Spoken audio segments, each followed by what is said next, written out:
नमस्कार दोस्तों, serial barrister बाबू की स्टोरी अपडेट लेके हम फिर हाजिर हुए। तो चलिए जानते हैं कि बैरिस्टर बाबू के आगामी एपिसोड में क्या होगा। सीरियल बैरिस्टर बाबू में हम देखेंगे कि अनिरुद्ध ने जादूगर का भेष धर लिया है। उसको जादूगर के भेष में घर का कोई भी सदस्य नहीं पहचान पाएगा। अनिरुद्ध तरह तरह के जादू दिखाएगा। कभी वो जादू से फूल निकाल देगा, कभी वो अपनी स्टिक को खो देगा और दोबारा से जादू से वापस ले आएगा, तो कभी बिहारी को मुर्गा बना के उसके नीचे से अंडा निकाल देगा। त्रिलोचन काका को भगाने के लिए अनिरुद्ध उनको बुलाएगा और कहेगा, आपको इतना पसीना आ रहा है, चलिए मैं आपको रुमाल देता हूँ, मेरे जेब से रुमाल निकालिए। त्रिलोचन काका रुमाल निकालते जाएंगे और जादूगर के जेब से रुमाल निकलता जाएगा। त्रिलोचन काका चिढ़ जाएंगे और बोलेंगे, ये बच्चों का खेल है, मुझे नहीं देखना और अब मैं यहाँ से जा रहा हूँ। अनिरुद्ध के पिता भी वहाँ से चले जाएंगे। अनिरुद्ध कहेगा कि मैं एक ऐसा खेल दिखाना चाहता हूँ जिसके लिए मुझे एक बहुत साहसी बच्चा चाहिए। बताओ तुम दोनों में से कौन खेलेगा। बट्टू कहता है, मैं बहुत साहसी हूँ। बोंदिता तो डरपोक है। बोंदिता कहती है, मैं डरपोक नहीं हूँ, मैं खेलूंगी। अनिरुद्ध कहता है, ठीक है, जिसके सिर पे अंडा रहेगा वही ये खेल खेलेगा। बट्टू और बोंदिता दोनों बैठ जाते हैं। अंडा बोंदिता के सिर पे आता है। अनिरुद्ध कहता है कि बोंदिता ही ये खेल खेलेगी।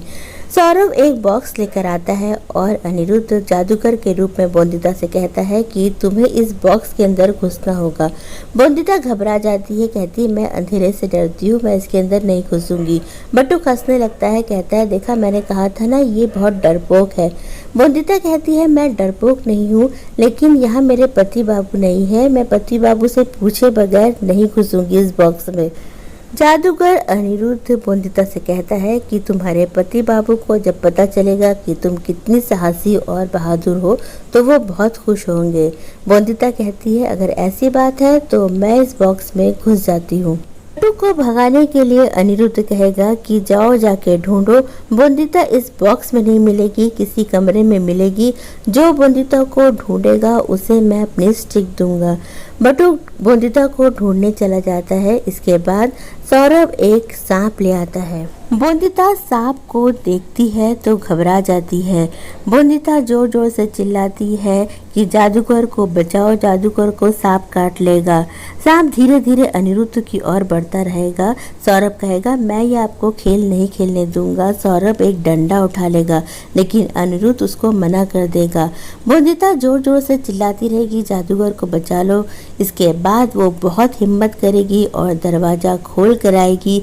जैसे ही सांप अनिरुद्ध की ओर बढ़ने लगेगा, बोंदिता सौरभ के हाथ से डंडा लेगी, सांप को डंडे से उठा के बाहर फेंक देगी।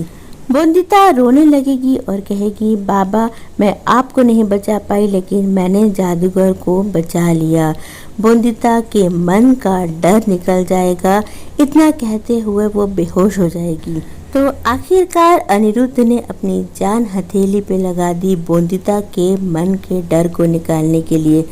अगले दिन सुबह अनिरुद्ध घबराते हुए बोंदिता की कमरे की ओर जाएगा। वो सोचेगा, पता नहीं मेरे प्रयास से बोंदिता ठीक हुई कि नहीं। अनिरुद्ध के पिता और त्रिलोचन काका भी वहां आ जाएंगे। अनिरुद्ध के पिता बोलेंगे कि बैलगाड़ी तैयार है, जाओ उस लड़की को बुलाओ, आज उसे उसके घर जाना है। अनिरुद्ध कहेगा, अभी मैं शर्त हारा नहीं, आज एकादशी का दिन है और अभी हमें पता नहीं कि बोंदिता ने बिस्तर गीला किया है कि नहीं। त्रिलोचन काका बोलेंगे, तो जल्दी से पता करो, क्योंकि हमें घर को साफ सुथरा और इसका शुद्धिकरण करना होगा। अनिरुद्ध बोंदिता को आवाज देता है, अंदर से कोई आवाज नहीं आती। अनिरुद्ध दोबारा बोंदिता को आवाज देता है। सहमी हुई बोंदिता चुपचाप दरवाजे के पास आके खड़ी हो जाती है। अनिरुद्ध बोंदिता से कहता है कि अगर तुम्हारी समस्या दूर हो गई है तो दरवाजे को 2 बार नॉक करना, और अगर नहीं दूर हुई है तो 1 बार नॉक करना। बोंदिता सहमती हुई सिर्फ 1 बार नॉक करती है। अनिरुद्ध निराश हो जाता है। अनिरुद्ध के पिता बहुत खुश हो जाते हैं। सौदामिनी भी आ जाती है। वो कहती है, अनिरुद्ध तुमने बहुत कोशिश करी, लेकिन शायद बोंदिता को उसकी माँ के पास भेजना ही सही फैसला होगा। बैलगाड़ी खड़ी है, हम अभी बोंदिता को छोड़ आते हैं। अनिरुद्ध कहता है, नहीं, बोंदिता को मैं खुद छोड़ने जाऊंगा। तभी बोंदिता की नज़र बिस्तर पे पड़ती है। बोंदिता देखती है कि उसने तो बिस्तर गीला किया ही नहीं, वो बेकार ही डर रही थी। बोंदिता दरवाजे के पास जाती है और 2 बार नॉक करती है। अनिरुद्ध पलट के देखता है। आखिरकार अनिरुद्ध की जीत हो गई रहती है और बोंदिता अपनी समस्या से हमेशा के लिए छुटकारा पा जाती है। तो दोस्तों, ये था बैरिस्टर बाबू के आगामी एपिसोड का ट्विस्ट। बैरिस्टर बाबू के आगे के एपिसोड के ट्विस्ट और स्टोरी लाइन लेके हम फिर हाजिर होंगे। अगर आपको हमारा स्टोरी अपडेट पसंद आया हो तो हमारे चैनल को लाइक शेयर सब्सक्राइब करिए। कल हम फिर मिलेंगे, तब तक के लिए बाय।